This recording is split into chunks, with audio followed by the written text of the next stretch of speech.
교회 소식입니다. 예배에 참석하신 분들과 인터넷으로 예배에 참여하고 계시는 모든 분들을 진심으로 환영합니다. 예배 및 모임 안내입니다. 방역지침 1.5단계에 준해 좌석수 30%의 인원이 모여 예배 드립니다. 은혜홀에 1부 400명, 2부 400명 참석 가능합니다. 모든 예배와 기도회는 모여서 드리며 온라인 방송도 병행합니다. 새벽 기도회는 온라인 방송을 하지 않습니다. 추후 변동 사항이 있을 때에는 즉시 안내해 드리겠습니다. 장립집사 원래회가 오전 2부 예배 후 1시 30분에 장막실에서 있습니다. 장립집사님들은 모두 참석하시기 바랍니다. 요셉장학회 2021년 상반기 장학증서 수여식이 전 세대 예배 후에 바로 있습니다. 장학생을 위해 기도해 주시고 격려해 주시기 바랍니다. 2021년 교사 헌신 예배가 3월 7일 주일 오후 예배 시에 있습니다. 위에서 기도해 주시고 교사들은 모두 참석하시기 바랍니다. 공동의회 안내입니다. 오늘 오후 예배 후 바로 은혜홀에서 공동의회가 있습니다. 안건은 예결산건, 허성열 장로, 원로 장로 추대건입니다. 위에서 기도해 주시고 세례 교인, 입교인은 모두 참석하시기 바랍니다. 정기당회가 공동의회 후 회의실에서 모입니다. 성찬식 안내입니다. 3월 7일 주일 오전 1, 2부 예배 시에 성찬식이 있습니다. 기도로 준비하시기 바랍니다. 사순절 안내입니다. 2월 17일 수요일부터 4월 3일 토요일까지 사순절 기간입니다. 예수님의 십자가 고난과 죽음을 묵상하며 경건한 신앙생활에 힘쓰시고 부활 소망으로 살아가시기 바랍니다. 사순절 묵상 달력이 안내 데스크에 비치되어 있으며 교회 홈페이지에 게시되어 있습니다. 참고하셔서 사순절 기간 묵상에 도움되시기 바랍니다. 중고등부 개학 부흥회 안내입니다. 2월 28일 오늘 오전 11시 교육관 2층, 오후 6시 30분 은혜홀에서 Be Alive라는 주제로 김바울 선교사, 권진덕 목사를 강사로 중고등부 개학 부흥회가 열립니다. 많은 기도와 관심 부탁드리며 자녀들이 모두 참여할 수 있도록 협조를 부탁드립니다. 토요학교 수강 신청 및 개강 예배 안내입니다.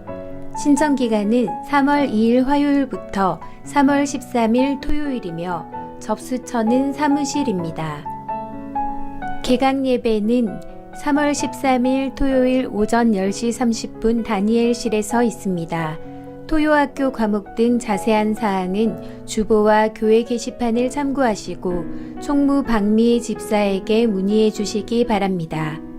토요학교를 위해서 기도해 주시고 많은 관심과 참여를 부탁드립니다. 교우 소식입니다. 결혼 소식입니다. 비전 2구역 김인구 장로 최미영 집사의 자녀 김아정 양의 결혼식이 3월 6일 토요일 오전 11시 30분에 부산 진구 메리움 더 퀸스홀에서 있습니다. 오전 10시 30분 단위 농협 출발할 예정입니다. 위에서 기도해 주시고 축하해 주시기 바랍니다. 장례 소식입니다. 85구역 박홍태 비집사 모친, 정은미 집사 시모, 고정오임 은퇴권사의 장례를 잘 마쳤습니다. 유가족들을 위로해 주시고 위에서 기도해 주시기 바랍니다. 확장 이전 소식입니다. 44구역 강우진 장립집사, 박선미 집사, 비손 특수용접 사업장을 강동동으로 확장 이전하였습니다. 축하해 주시고 위에서 기도해 주시기 바랍니다. VIP 새가족을 환영합니다. 지난 주일에 등록하신 새가족입니다. 새가족들을 진심으로 환영해 주시고 위에서 기도해 주시기 바랍니다. 사상교회 식구님들, 경건한 마음과 몸가짐으로 하나님께서 기뻐 받으시는 예배되도록 최선을 다하시고 이 시간 하나님께 드리는 예배와 선포되는 말씀을 통해 큰 은혜 받으시기 바랍니다. 오늘 대면으로 또는 온라인 비대면으로 예배에 참여하신 여러분들 모두 다 환영합니다. 이제 자리에서 다 일어나시겠습니다. 사랑하는 사상교회 식구 여러분, 거룩하고 복된 주일, 우리의 마음과 뜻과 정성을 다해서 살아계신 하나님께 영과 진리로 예배드리겠습니다.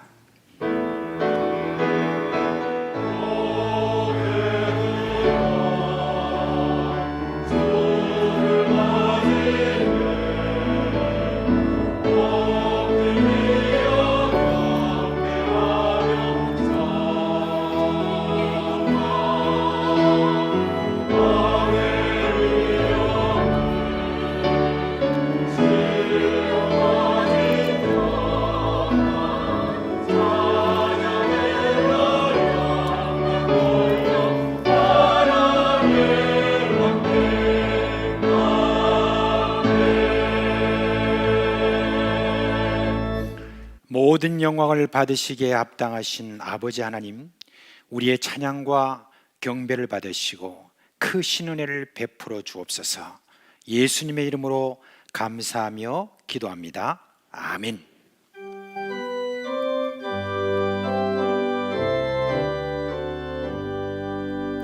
전능왕 오셔서 주 이름 찬송해 하옵소서. 영광과 권능의 성부여 오셔서 우리를 다스려 주옵소서. 강생한 성자여 오셔서 기도를 들으소서. 택하신 백성을 복내려 주시고 거룩한 마음을 주옵소서. 위로의 주 성령 오셔서 큰 증거 주옵소서. 전능한 주시여 각 사람 앞에서 떠나지 마시고 계시소서. 성삼위일체께 한없는 찬송을 드립니다. 존귀한 주님을 영광 좀 배우고 영원히 모시게 하옵소서.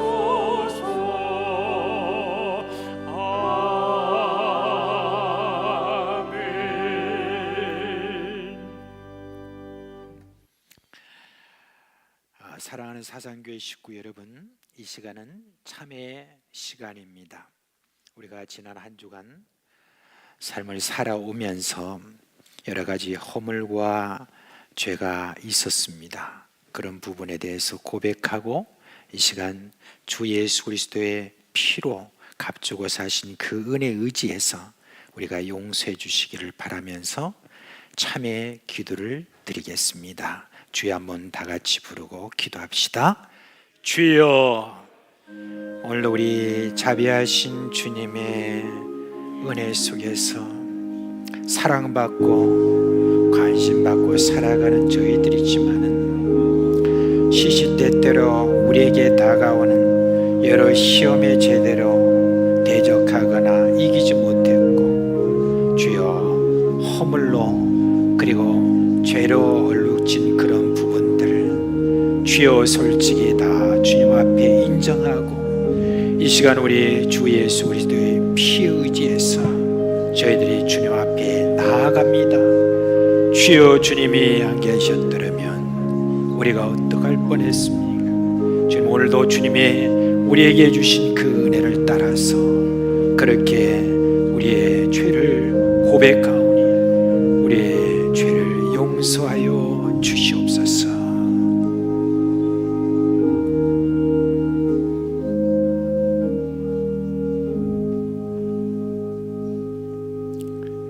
우리 주 예수 그리스도의 이름으로 감사하며 기도합니다. 아멘.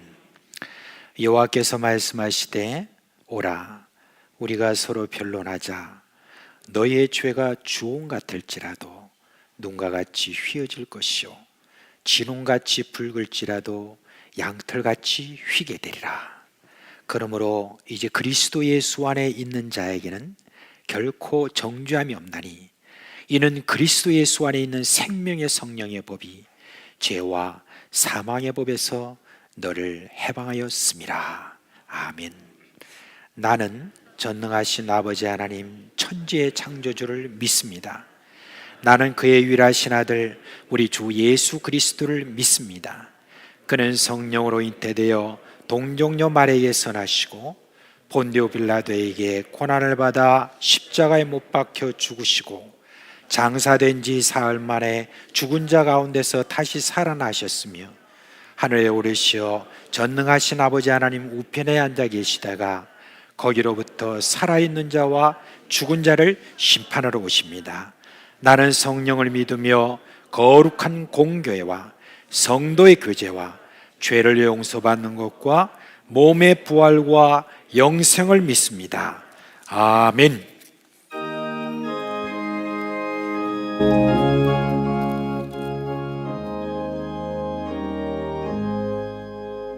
하나님이 내게 있으면 그 입다 가지고 내 구주 주시는 정을 늘 찬송하겠네. 내 은혜로신 하나님 날 도와주시고 신 영광 날리며 달게 하소서. 내 주의 귀한 이름이 날 위로하시고 이 귀의 음악 같으니 참이라 되도다. 내 죄의 권세 깨뜨려 그 결박 부시고 이 추한 마음을 비로소 고정케 하셨네. 아멘.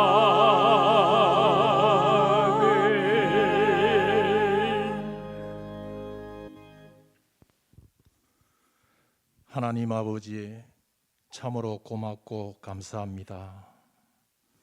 온 세계가 코로나19 전염병을 비롯하여 수많은 질병과 사건, 사고들이 우리의 생명을 위협하고 두려움 있게 하지만 하나님께서 지켜주시고 보호해 주셔서 오늘 예배드리는 자리에 설 수 있도록 은혜를 베풀어 주심을 감사합니다. 하나님께서 우리의 삶을 지켜주시고 보호해 주심에도 불구하고 세상에 속한 잠시 있다 사라질 것에 마음을 빼앗기며 살아왔던 우리의 연약함과 죄를 고백하며 이 시간 또 참여할 수 있는 시간을 허락해 주심도 감사를 드립니다.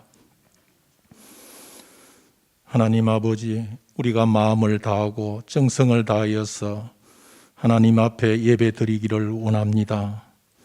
예배에 참여하는 우리 모든 성도들에게 사제의 은총을 베풀어 주셔서 예배 가운데 하나님을 만나는 복된 감격의 그런 시간이 될 수 있도록 은혜를 베풀어 주시옵소서. 참으로 힘든 시대를 살아가고 있는 우리 성도들을 지켜주시고 보호하여 주시옵소서.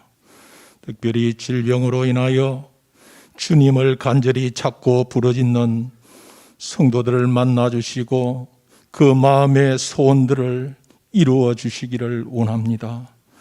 여러 가지 또 사정으로 인하여 어려움을 겪고 있는 우리 성도들의 그 마음을 헤아려 주시고 필요에 따라 채워 주셔서 감사와 기쁨을 회복할 수 있도록 은혜를 베풀어 주시기를 원합니다.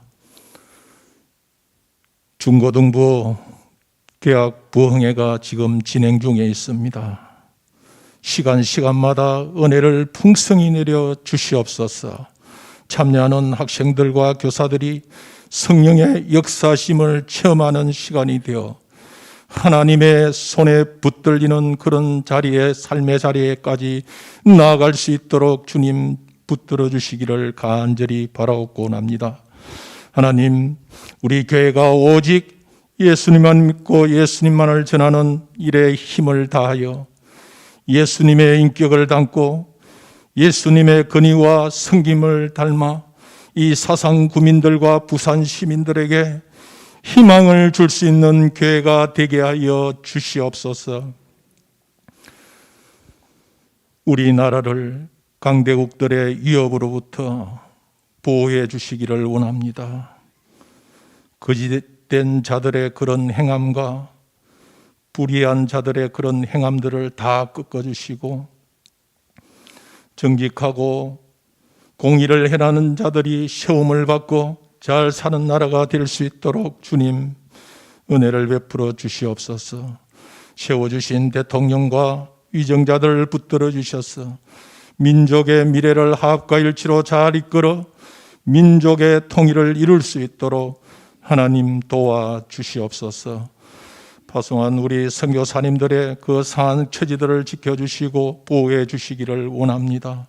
주님을 증거하는 그 모든 상황들이 순조롭게 잘 진행될 수 있도록 하나님께서 늘 장중에 붙들어 주시고 인도하여 주시기를 간절히 바라옵고 원합니다. 항상 기도의 자리를 지키시며 주님의 뜻을 강구하는 우리 교회 믿음의 부모님들을 긍휼히 여겨 주시옵소서. 육신의 그런 질병으로 고통 가운데 거하지 아니하도록 늘 지켜주시고 특별히 판단력이 흐려지지 않도록 내 건강도 지켜주시며 기도한 것에 응답을 보게 하시고 천국에 대한 소망으로 하루하루를 감사하며 살 수 있도록 하나님 그 삶을 인도해 주시옵소서. 주님, 오늘도 이 시간 또 말씀을 전하실 우리 목사님 성령 충만함으로 붙들어 주시옵소서. 말씀의 근세와 말씀의 능력을 더하여 주셔서 이 시간 성령의 인도하심에 따라 말씀을 선포하실 때에 온전하신 하나님의 뜻만이 나타나는 은혜의 시간이 되게 하여 주시옵소서. 아름다운 찬양으로 이렇게 준비된 찬양을 드리는 우리 호산나 찬양대원들의 찬양을 주님 기쁘게 받아 주옵소서. 이 시간 예배를 위해 섬기시는 손길들의 은혜 베풀어 주시기를 원하옵고 우리의 연약함을 중보해 주시는 예수님의 이름으로 기도드립니다. 아멘.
이제 우리 드려진 헌금 하나님께 봉헌하도록 하겠습니다. 하나님 아버지, 또 지난 한 주간 주의 은혜로 살았습니다. 다들 어려운 시간들을 지금 보내고 있습니다. 특히 저희는 예수를 믿고 살기 때문에 억울한 일을 당하기도 하고 이유 없이 또 욕을 먹기도 합니다. 그런 고단한 삶 속에서 그래도 우리가 견딜 수 있는 것은 먼저 이 길을 걸어가신 예수님이 계시기 때문입니다. 사랑하는 우리 식구들에게 성령의 위로로 만져주시고 세임 주시기를 기도합니다. 주님, 이 시간 우리 수입의 11조와 각종 감사, 그리고 더 널리 복음을 전파하기 위하여 선교헌금, 구제헌금, 장학헌금, 건축헌금 등 목적 헌금을 드립니다.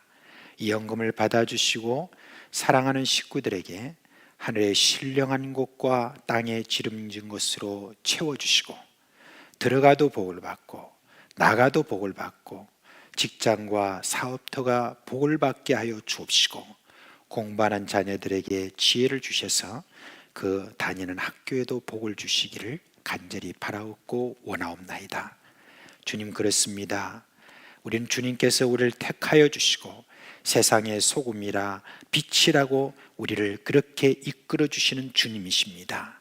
그리하여서 결국은 우리가 이 세상에서 하나님이 우리와 함께 하신다는 임마누엘, 그리고 복동이라는 이름을 얻게 될 것입니다. 주님, 그날까지 우리의 마음속에 주님을 온전히 의지하는 마음 갖게 하여 주옵소서. 예수 그리스도의 이름으로 축복하며 기도합니다. 아멘. 여러분, 그 광고를 하나 여러분 해드리긴 해야 되는데 좀 광고가 좀 특별해서 제가 광고를 여러분께 따로 드리도록 하겠습니다. 여러분, 그 옆에 지금 한번 보시길 바랍니다. 2021년 전반기 스쿨이 3월 17일 그때 수요일부터 이제 저희들이 개강을 하게 되었습니다. 새 과목이 이번에 이제 진행이 되는데 백투 베이직 하면은 좀 여러분들이 생소할 수 있는데 이거는 중직자들을 대상으로 해서 우리의 신앙의 또 바른 길을 점검하고 제대로 우리가 섬기자라고 하는 그런 측면에서 모든 중직자들의 필수 과목으로 이번에 개설을 했습니다. 제가 이 과목을 맡기로 하고요. 그 다음에 1:1 제자 훈련은 김창성 목사님이 이렇게 맡아서 하실 것입니다. 우리 교회가 앞으로 계속해서 제자 훈련을 1:1로 해나가는 데 있어서 아주 중요한 그런 과목이니까 많이 참여해 주시기를 바라고, 그리고 통큰 성경 통큰 통독, 성경 통독 지금 과목입니다.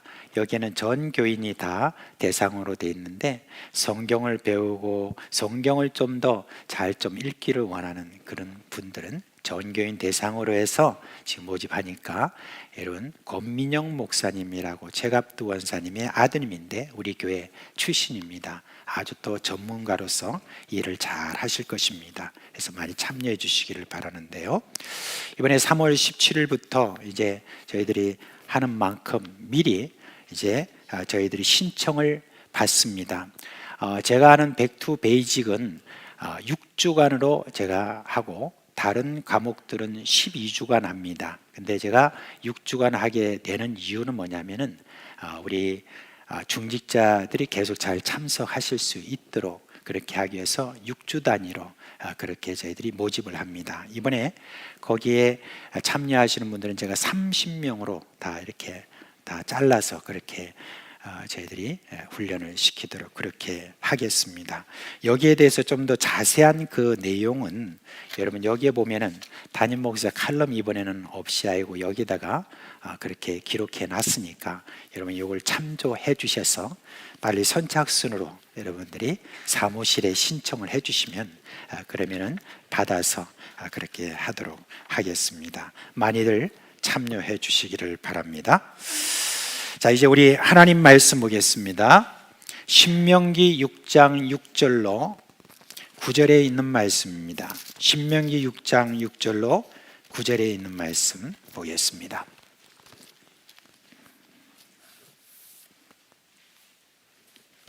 자, 이제 우리 찾으시면 계속 찾으십시오. 구약성경 271페이지입니다.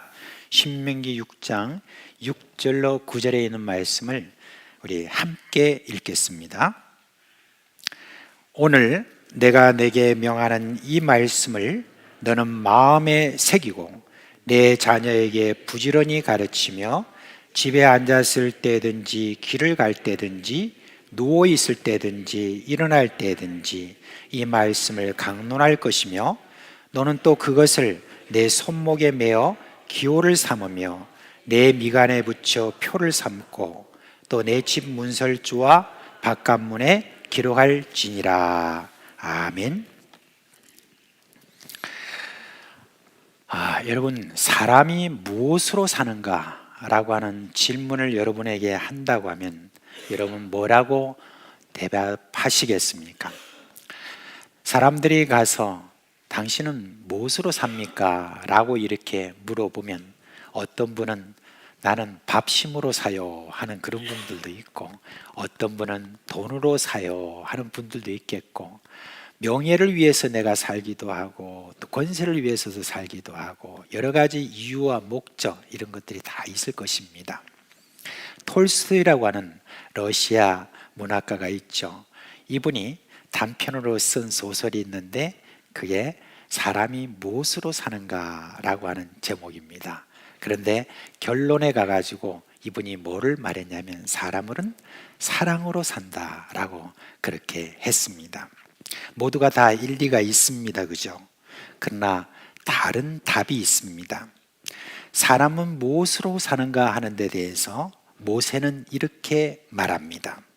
사람은 떡으로만 사는 것이 아니요 하나님의 입으로부터 나오는 말씀으로 산다라고 그렇게 했습니다.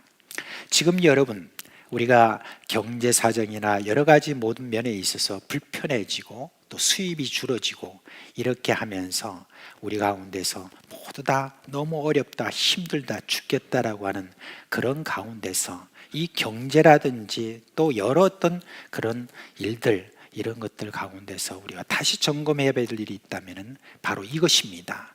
내가 도대체 무엇으로 사는가 하는 그런 부분입니다. 그래서 오늘 모세가 말했던 것처럼 우리는 떡으로만 사는 사람이 아니라 하나님의 입으로부터 나오는 말씀으로 산다라고 하는 이 간증이 우리 가운데 있기를 간절히 바랍니다. 자, 여러분, 사람은 하나님의 말씀으로 산다. 이 말은 모세가 광야에서 40년을 보낸 다음 그 체험에서 나온 간증입니다. 그것도요, 자기 혼자가 아니라 20세 이상의 장정만 60만이 넘는 그런 엄청난 군중이 함께 체험한 그것을 지금 말하고 있습니다.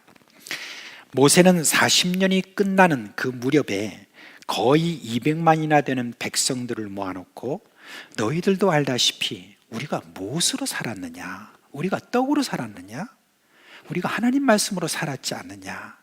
하나님의 말씀으로 산 그 모든 것들을 저뿐만 아니라 여러분 모두가 다 체험하지 않았느냐라고 그렇게 이야기를 합니다. 신명기 8장 2절 3절에 있는 그 말씀을 우리말 성경으로 이렇게 한번 보게 되면 이렇게 나와 있습니다. 우리 같이 읽도록 하겠습니다. 너희 하나님 여호와께서 40년 동안 광야에서 너희를 어떻게 이끄셨는지, 어떻게 너희를 낮추시고 너희를 시험해 너희 마음에 무엇이 있는지, 너희가 그분의 명령을 지키고 있는지 아닌지 알려고 하셨음을 기억하라. 그분이 너희를 낮추시고 배고프게 하셔서 너희나 너희 조상들이 전혀 알지 못했던 만나로 먹이신 것은 너희로 겸손하게 해 사람이 빵으로만 사는 것이 아니라 하나님의 입에서 나오는 모든 말씀으로 사는 것임을 가르쳐 주시려는 것이었다라고 그렇게 말합니다. 하나님의 말씀을 따라 여기까지 왔는데 그동안 우리가 굶은 적이 있었느냐라고 하는 것입니다. 하나님이 다 먹이신 것 아니냐? 우리가 광야에서 40년 동안 무엇을 심었다든지 거두었다든지 무엇을 저리 만들었다든지 그런 것들이 아무것도 없었지 않느냐라고 그렇게 지금 말하고 있습니다. 여러분, 근데 하나님의 말씀으로 따라서 우리가 산다라고 하는 어떤 그 말도 그냥 말하면 좀 애매합니다. 하나님의 말씀을 따라 40년 동안 살았다라고 했던 그 부분에도 대체 이게 뭔 말인가 이렇게 우리가 생각을 해보면, 제가 그걸 묵상을 할 때에 구름 기둥이 이렇게 떠올랐어요. 이 구름 기둥이라는 것은 이스라엘 백성들이 이제 갈 길을 이렇게 따라가는 어떤 그런 표시였습니다. 이게 어디에 머물러 있었냐면은 이스라엘 백성들이 이렇게 지었던 그 회막이라고 있죠. 그 회막, 그 위에 이 구름 기둥이 늘 거기에 머물러 있었습니다. 그런데 이 회막에 이렇게 머물러 있던 이 구름 기둥이 떠오르잖아요.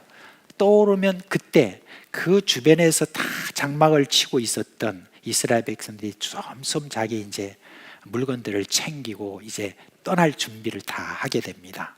그리고 나면 이 구름이 앞서갑니다. 앞서가면 이제 질서를 따라서 지파대로 이렇게 쭉 이렇게 따라갑니다. 여러분, 그 광경이 정말 장관이었겠죠. 한 200만 명 되는 그 사람들이 그렇게 구름을 따라가는 그 모습이 있죠. 근데 그 구름을 따라서 이제 가다가 보면 이 구름이 어느 지점에 가서 뚝 서요.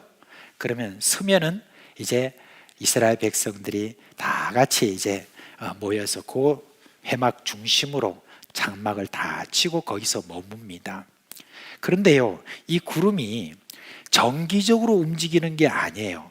이 구름이요, 어떻게 움직이냐면 전혀 우리의 계산하고는 상관없이 알아서 움직이는데, 이 구름이 말이죠, 어떤 때는 하루 만에 움직이는 거예요. 그리고 어떤 때는 낮에도 움직이지만 밤에도 이렇게 움직이는 거예요. 그리고 어떤 때는 한 달 내내 움직이지 않고 그대로 머물러 있고, 어떤 때는 심지어 1년 내내 그렇게 움직이지 않고 그렇게 머물 때가 있습니다. 그렇게 다 사람들이 그렇게 머물고 있는 가운데서 여러분, 이제 이 사람들이 떠나고 또 머물고 하는 이 모든 일들을 어떻게 하겠습니까? 사람들은 늘 회막에 있는 그 구름 기둥을 늘 보고 있었겠죠. 그래서 누구든지 이렇게 뒤처지지 않도록 해서 그냥 그 구름이 떠오르면 그 다음부터 막 짐을 싸고 이렇게 하기 때문에 저희들이 어디에 머물러 가지고 뭘 할 수 있는 것이 아니었습니다. 그냥 저희들이 그 구름 기둥만 바라보면서 저희들이 떠날 채비를 하고 또 머물고 하는 이런 일들만 저희들이 한 것이죠. 여러분, 광야라고 그래서 그냥 그 모래만 있고 그런 바위만 있고 하는 어떤 그런 것이 아닙니다. 때로는 그런 광야를 지나가다가 어떤 때는 오아시스를 만나기도 합니다. 오아시스 주변에 있어서는 여러분 무슨 농사도 짓고 심고 그 다음에 거두고 하는 그런 일도 할 수 있습니다. 그렇기 때문에 저들도 역시 시간이 딱 정확하게 있다고 한다면은 저들이 그것을 예상하고 거기에 따라서 무엇을 심고 거두고 할 수 있었을 것인데, 여러분 이스라엘 백성들은 그렇게 할 수가 없어요. 오늘 갑자기 떠오르면 바로 거기에 따라가야 되기 때문에 거기에서 저희들이 어떻게 할 수가 없었기 때문에 그냥 저들이 한다고 하는 것은 뭡니까? 구름 기둥 바라보는 거예요. 구름 기둥이 떠오르면 그냥 바로 짐 싸고, 구름 기둥이 나가면 같이 가고, 그리고 구름 기둥이 머물면 그렇게 자신들도 거기에 머물면서 계속 아침마다 저녁마다 그 구름 기둥을 보는 거예요. 그 구름 기둥이 떠오르고 또 가고 또 머물고 하는 그것인데, 저는 바로 이 구름 기둥이라고 하는 것이 어떻게 보면 하나님의 말씀을 따라 저희들이 살았다라고 볼 수 있습니다. 왜 그렇습니까? 저희들이 이 광야에서 무엇을 심고 거두고 무엇을 만들고 하지 않았지 않습니까? 그런데 여러분, 40년 동안에 지금 모세가 말합니다. 너희들이 먹을 것이 떨어졌을 때가 있었느냐? 너희들이 신발이 헤어질 때가 있었느냐? 마실 것이 없었느냐? 하면서 때로는 고기도 하나님께서 주신 그런 하나님인 것을 이야기를 하고 있습니다. 그것을 지금 모세가 이제 확인시켜 주는 것입니다. 그런데 오늘 우리가 읽었던 이 말씀을 이렇게 보면 이제 6장 6절에서 이제 오늘 내가 내게 명하는 이 말씀을 너는 마음에 새기고라고 하는 이 말씀은 뭐 좀 앞에 있는 그런 말씀이긴 합니다만은 이 하나님의 말씀을 따라 살아가는 이 일을 위하여서 모세가 지금 하나님의 말씀을 마음에 새기라고 그렇게 지금 말씀하고 있습니다. 그래야 너희들이 앞으로도 하나님 말씀을 따라 살 수 있다라고 하는 걸 이야기를 하고 있습니다. 그런데 모세가 지금 이 말을 누구에게 여러분 하는가 생각해야 됩니다. 자, 광야로 나온 그 세대를 보면 두 세대입니다. 첫 세대는 어떤 세대냐면 모세와 같이 이집트를 떠난 사람들 중에 20세 이상 된 그런 사람입니다. 그런데 그 사람들이 몇 명이나 됐냐면 그때 민수기 1장에 보면은 20세 이상 된 사람만 남자만 60만 3,550명이었다고 그렇게 이야기합니다. 상당히 많은 그런 사람이잖아요. 그런데 40년이 다 이제 마칠 때쯤이 되니까 여러분 그 중에서 여호수아와 갈렙 두 사람 빼놓고는 광야에서 다 죽었습니다. 수명이 다해서 죽은 것이 아니에요. 이 사람들이 왜 죽었냐면은 하나님의 말씀에 대해서 따르지 않고 늘 반역하고 불평하고 원망하고 하는 그러한 어떤 가운데서 저들이 광야에서 다 죽었다라고 그렇게 합니다. 그들은 하나님의 말씀을 여러분 어떻게 받아들였을까요? 저희들이 이집트에 살면서 너무 찌들어 있었던 그런 모든 모습들을 그대로 다 이렇게 보이면서 하나님의 말씀을 따라 사는 어떤 그 부분에 대해서 저들은 뭐라고 했냐면 한마디로 말하면 번거롭다 그렇게 생각했습니다. 왜 그러냐면 지금까지 자기들이 살아온 삶의 방식에서 좀 바꾸려고 하니까 이게 번거롭다는 것입니다. 하나님의 말씀으로 산다는 체질로 바꾸기를 거부했던 세대가 바로 요 1세대입니다. 그 결과는 결국은 두 사람 빼놓고 다 죽었습니다. 그러면 이제 둘째 세대는 어떻습니까? 1세에서 60세에 해당되는 사람들입니다. 그들도 이제 둘로 나눌 수가 있겠죠. 40세에서 60세 되는 그런 사람들이 있는데 이 사람들은 20세 이전에 광야로 나와서 살면서 광야의 삶에 적응이 아주 빨랐던 그런 사람들이죠. 그리고 또 1세에서 40대 되는 사람들, 이 사람들은 어떤 사람입니까? 이 사람들이 태어난 장소는 어딜까요? 광야입니다. 광야에서 태어난 겁니다. 이들은 태어나니까 그곳이 어디라고요? 광야였습니다. 그러면서 저희들은 태어나면서부터 만나를 먹고 살아갔던 사람들입니다. 태어나면서부터 바위에서 나오는 물을 먹고 살아갔던 그런 사람들입니다. 하나님이 물과 고기와 양식을 주는 모든 것들을 저희들은 자연스럽게 저희들은 몸에 다 체험했던 그런 사람들입니다. 말하자면 1세에서 40세 이 사람들은 정말 모든 체질이 광야 체질이었다 하는 그 말입니다. 그런 체험을 했던 이 광야 세대가요, 하나님의 말씀에 순종하는 것 그렇게 어렵지 않았을 것 같습니다. 이제 나중에 모세가 이제 여호수아에게 이게 이제 권세를 이렇게 물려주었죠. 그런데 모세의 후계자인 여호수아가 나중에 이 백성들을 향하여서 이렇게 물었습니다. 나와 우리 집은 여호와만 섬기겠습니다. 여러분 어떻게 하시겠습니까? 그렇게 했는데 그 말을 들은 백성들이 주저없이 이렇게 말합니다. 우리 역시 같은 마음입니다 라고 즐겁게 대답했던 사람들입니다.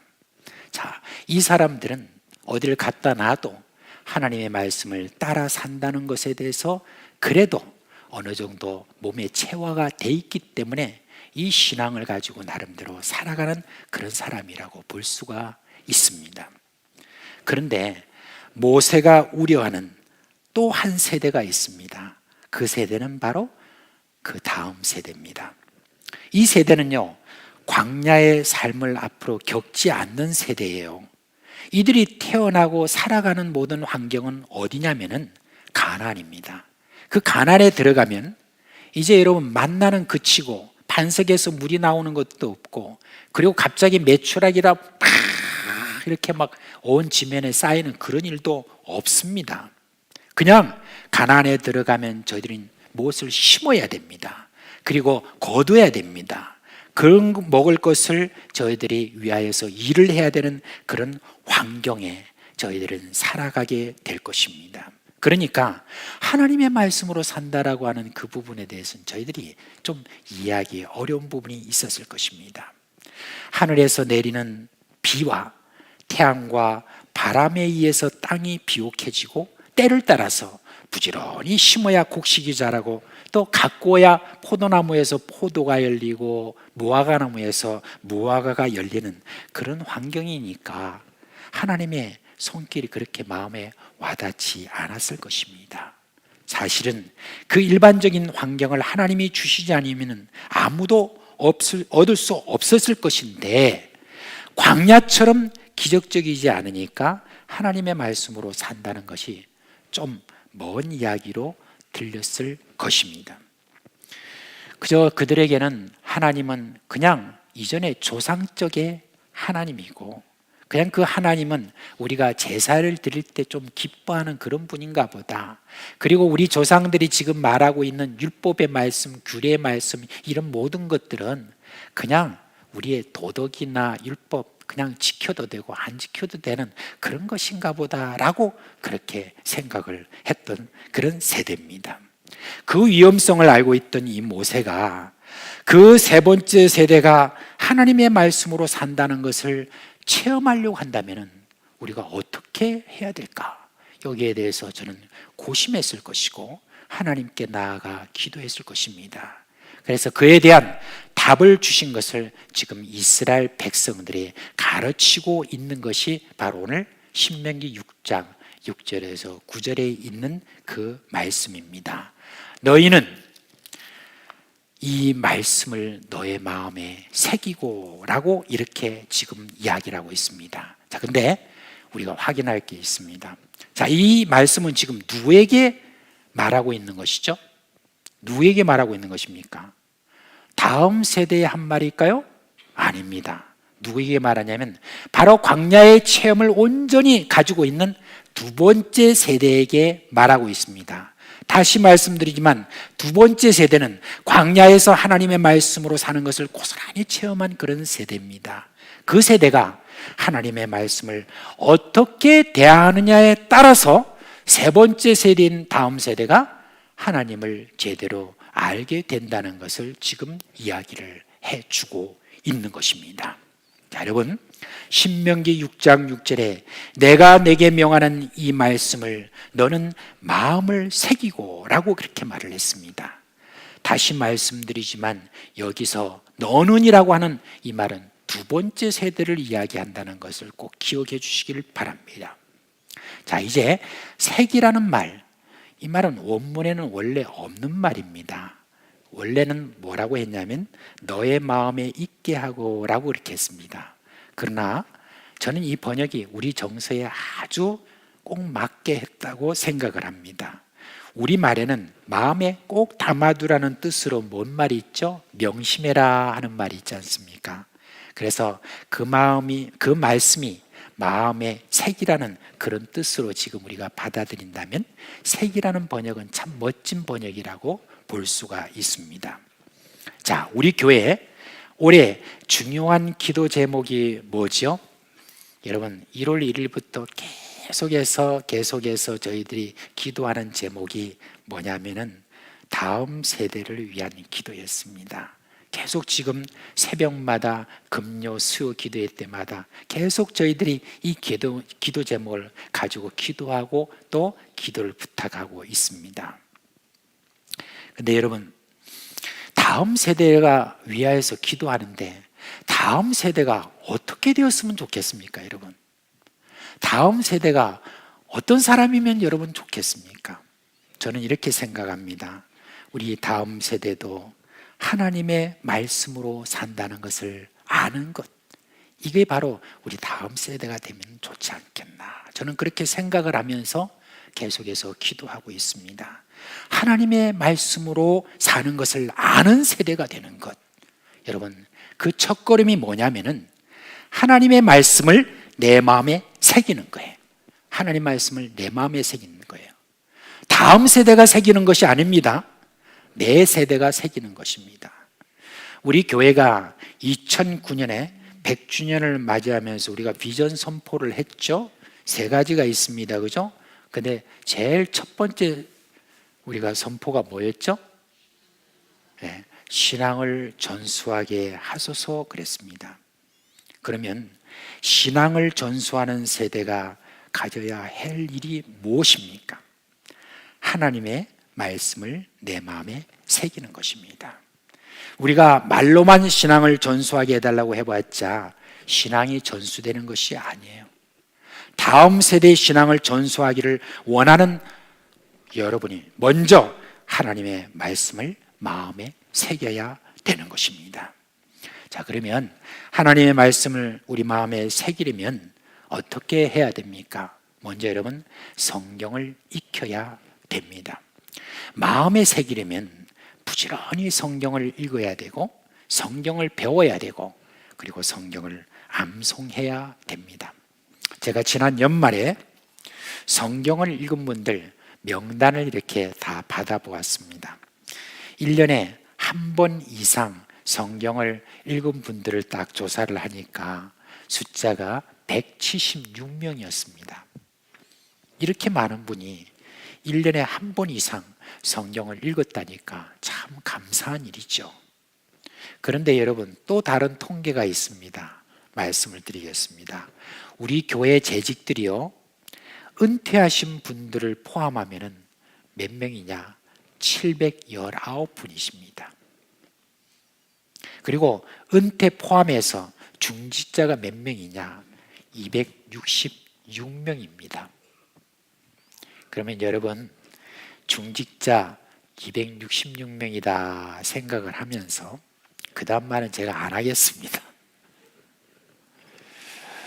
여러분 8절에 보면 성경을 익히기 위해서 그것을 손에 메고 이마에 붙여라 그렇게 말합니다. 이스라엘 백성들은요 지금도 그렇게 하는 사람들인데 성경을 직접 써가지고 테필리라고 하는 조그마한 상자가 있습니다.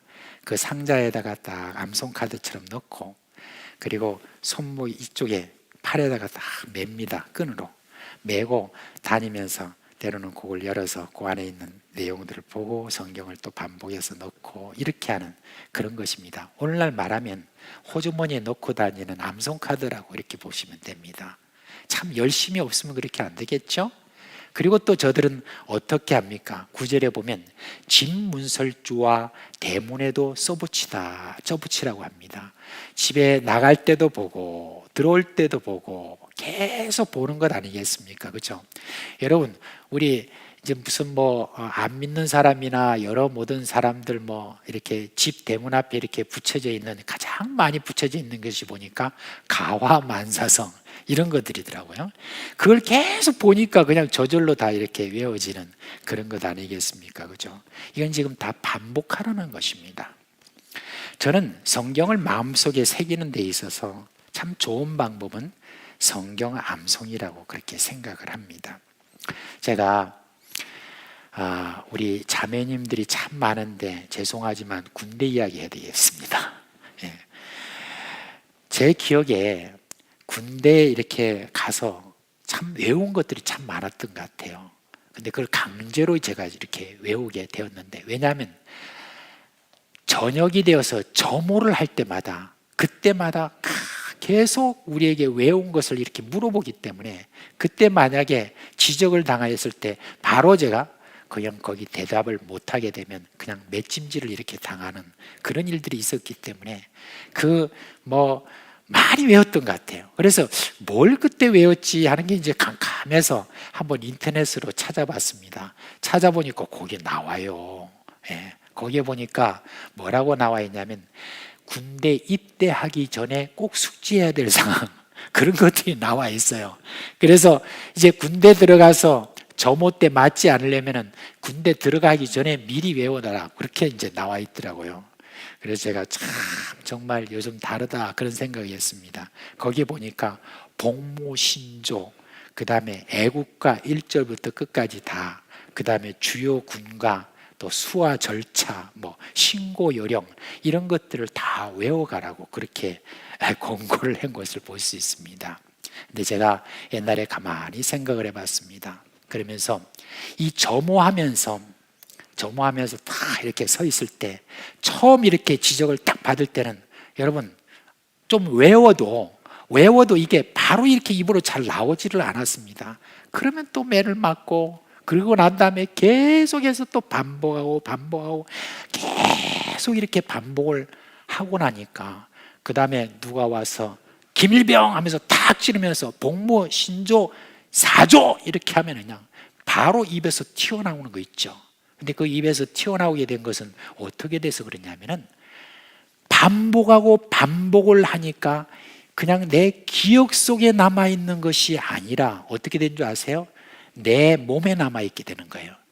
옆구리를 탁 찔렀는데 이 옆구리에서 이 말이 나오는 겁니다. 그렇게 되는 거예요. 정말 그렇습니다.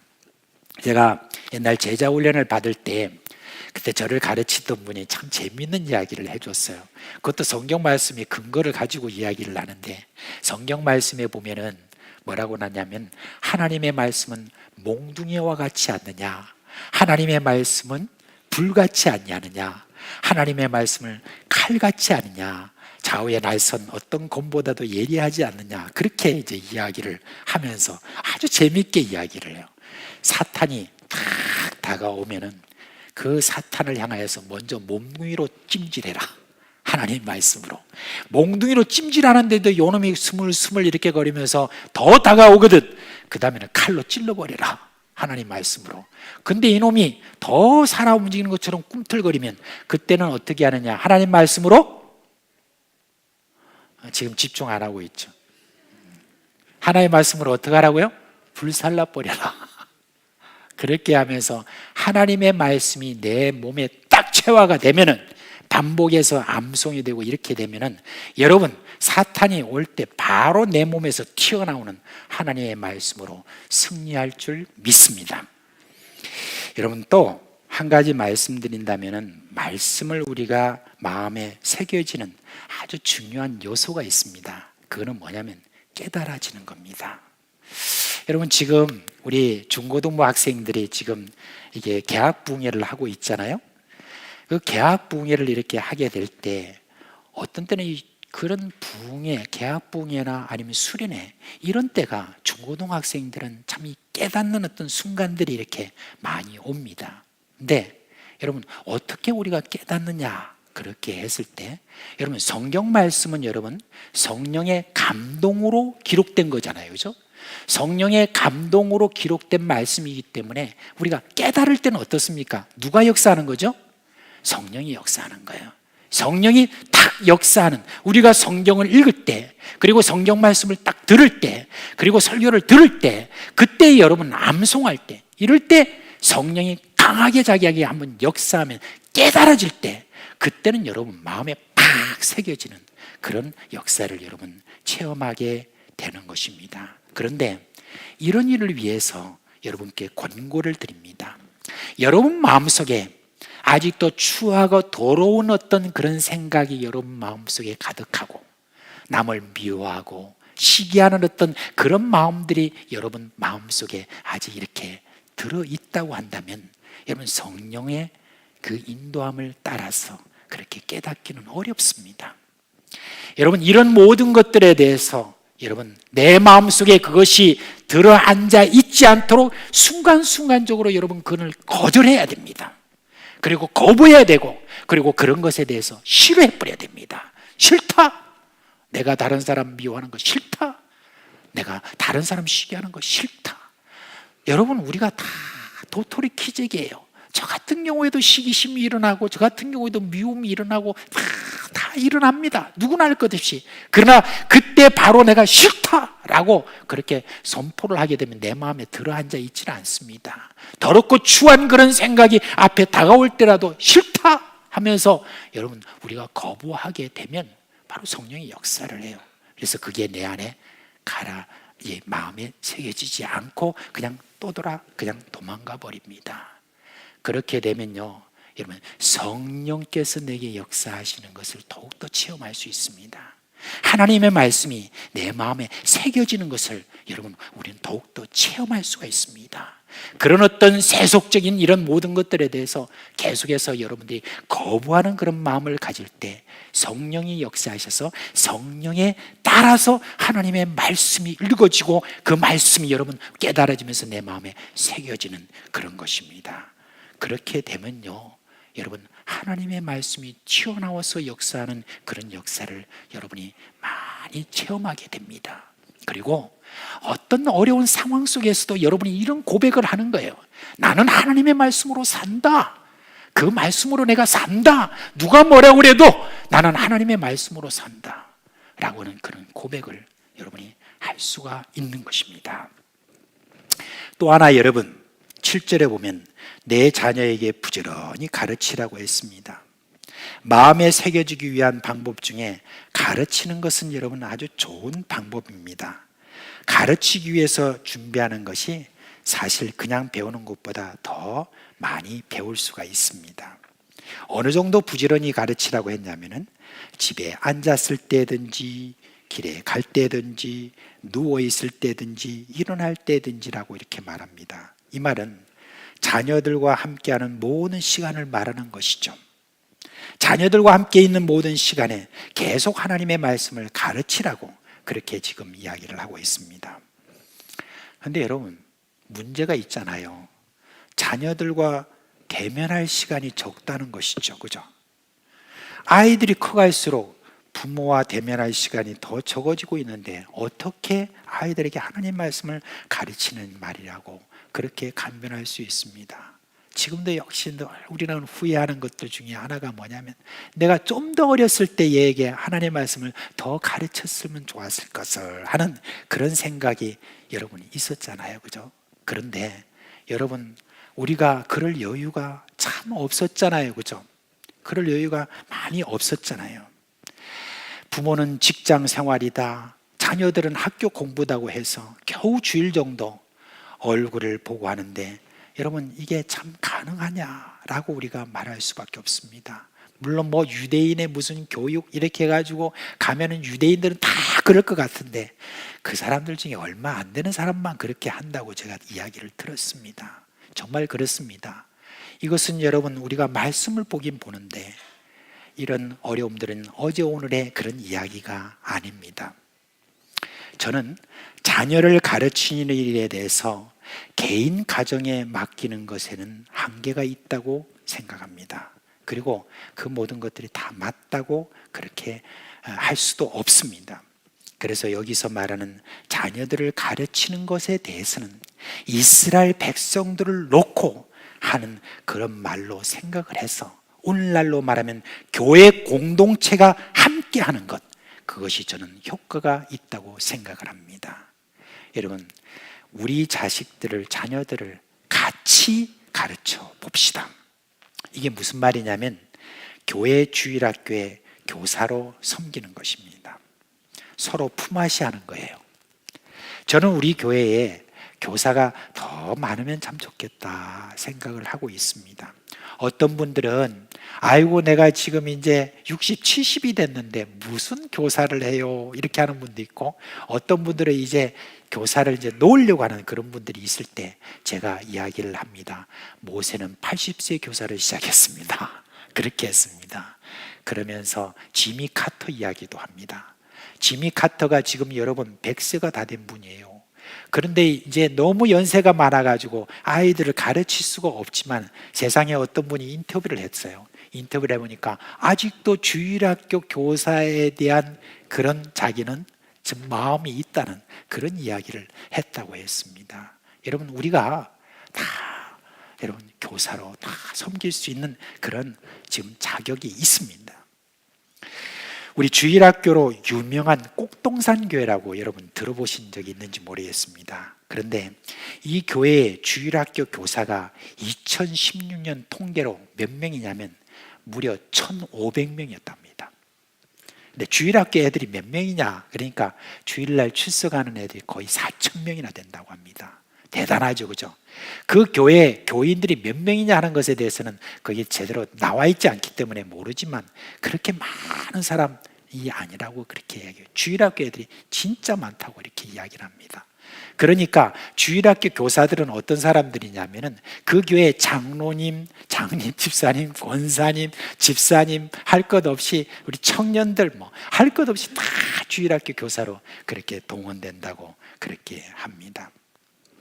저는 기억합니다. 제가 고등학교를 졸업하고 그리고 난 다음에 제가 직장을 이제 들어갔거든요. 직장을 들어갔는데 어느 날 그 유년주일학교를 맡고 있던 손의식 전도사님이라고 계세요. 네, 손의식 전도사님이라고 계시는데 이분이 저한테 와가지고 뭐라고 말씀하시냐면은 아이고 유지영 형제 이제 우리 유년주일학교 교사를 한번 좀 해주시죠 그러는 거예요. 제가 그때만 해도 여러분 예수를 이제 고등학교 때 제가 믿었잖아요. 믿었으니까 이제 신앙 연수가 얼마 안 되고 또 그렇다고 제가 예수 믿고 막 성경에 막 빠져가지고 막 성경을 이렇게 많이 읽었던 그런 사람 아닙니다. 그렇게 하는데 뭘 제가 알고 유년주일학교 교사를 할 수 있었겠어요. 근데 저보고 이렇게 하라고 그렇게 하는 겁니다. 근데 그때 당시만 해도 전도사님 말씀, 아이고 목사님 말씀은 더 그렇지만 전도사님 말씀하시는데 만약에 내가 안 들으면 제 다리가 한번 부러질 것 같은 그런 어떤 생각이 그때 들었기 때문에 예 알겠습니다 하고 억지로 제가 유년주일학교 교사로 시작을 했습니다. 세상에 그렇게 했는데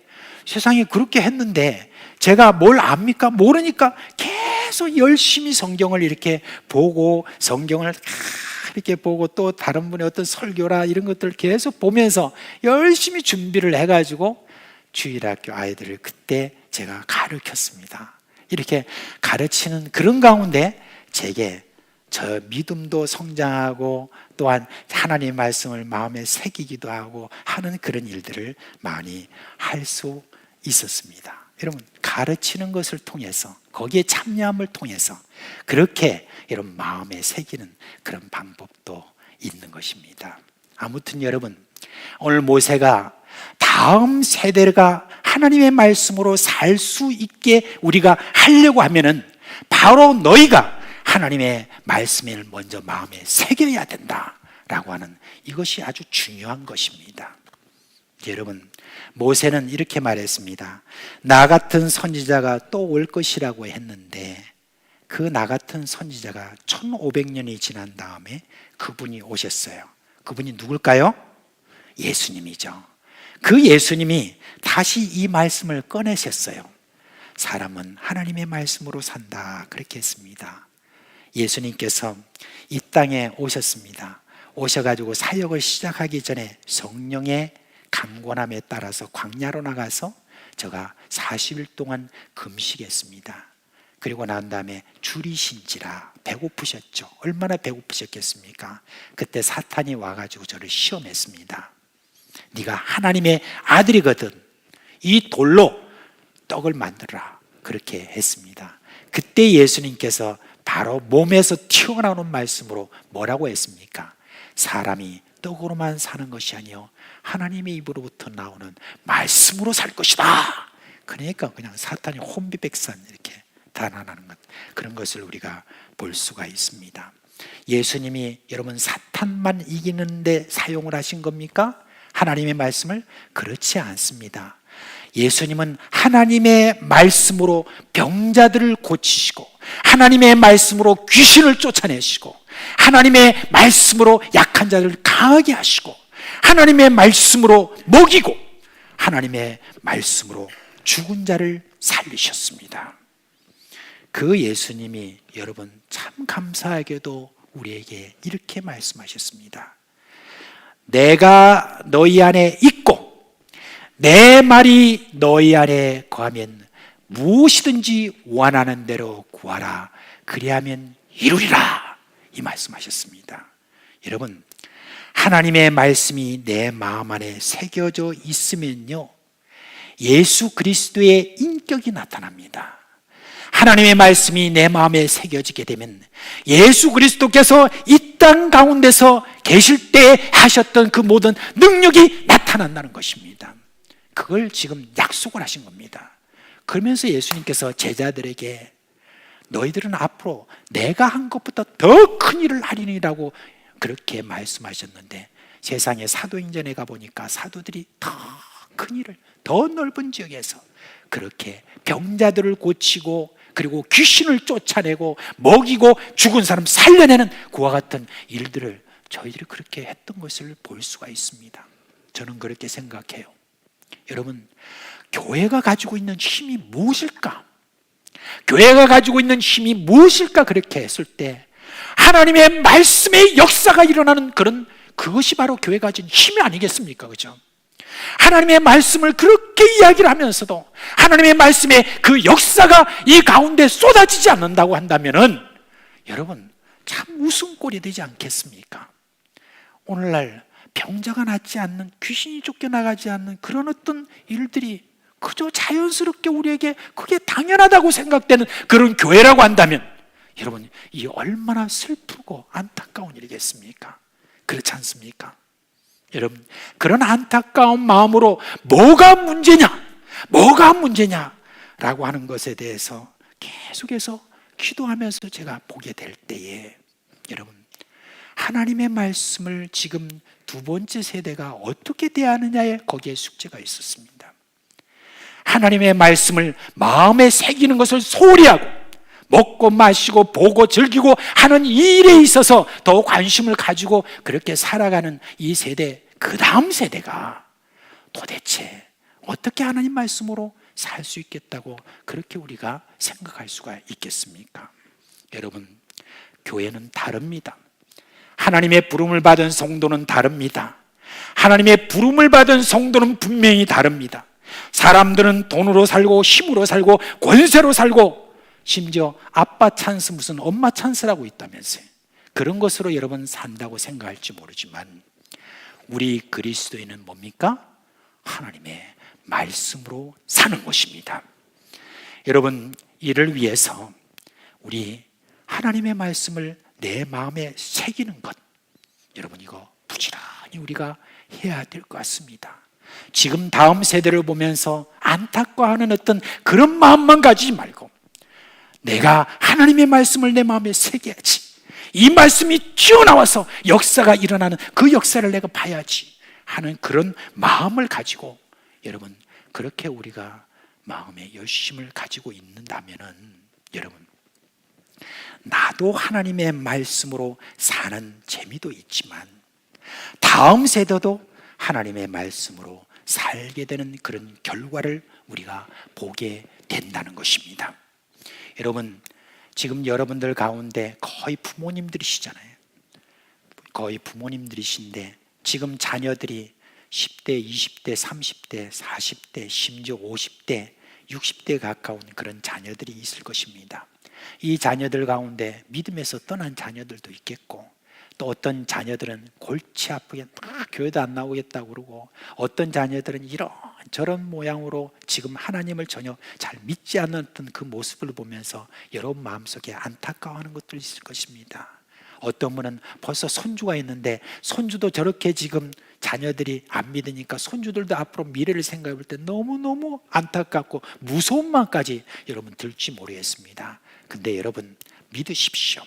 오늘 내 마음속에 하나님의 말씀을 내가 새기는 이 일에 내가 더욱더 집중하게 된다고 하면은, 내가 다른 어떤 즐기는 것을 내가 즐기지 않냐고 하나님 말씀에 더 내가 새기는 것에 내가 집중하게 된다면 하나님이 결국은 우리의 다음 세대도 하나님의 말씀으로 사는 것을 배우게 되고, 또한 저들 가운데 하나님께서 부흥을 일으켜 주실 것이라는 그런 확신을 가지고 여러분 하나님의 말씀을 마음에 새기시는 여러분 되시기를 주님의 이름으로 축원드립니다. 자, 이제 다 같이 일어나시겠습니다. 우리 찬송가 200장 함께 부르겠습니다.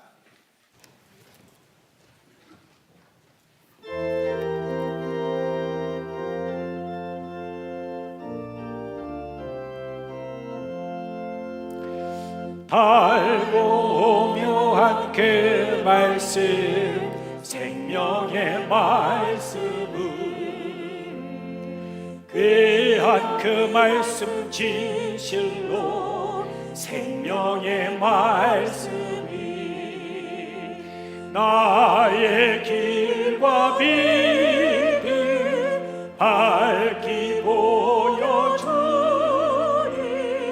아름답고 귀한 말씀 생명샘이로다. 아름답고 귀한 말씀 생명샘이로다. 귀한 주님의 말씀은 내 노래 되도다. 모든 사람을 살리는 생명의 말씀을 값도 없이 받아 생명길을 가니 아름답고 귀한 말씀 생명샘이로다. 아름답고 귀한 말씀 생명샘이로다. 널리 울리어 퍼지는 생명의 말씀은 마음의 용서와 평안을 골고루 주나니 다만 예수 말씀 듣고 복을 받네. 아름답고 귀한 말씀 생명샘이로다. 아름답고 귀한 말씀 생명샘이로다.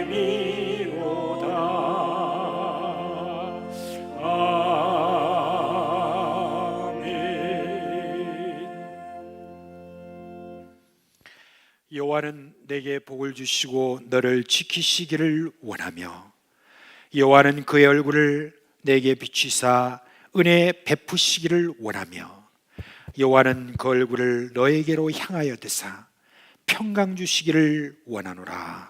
아멘.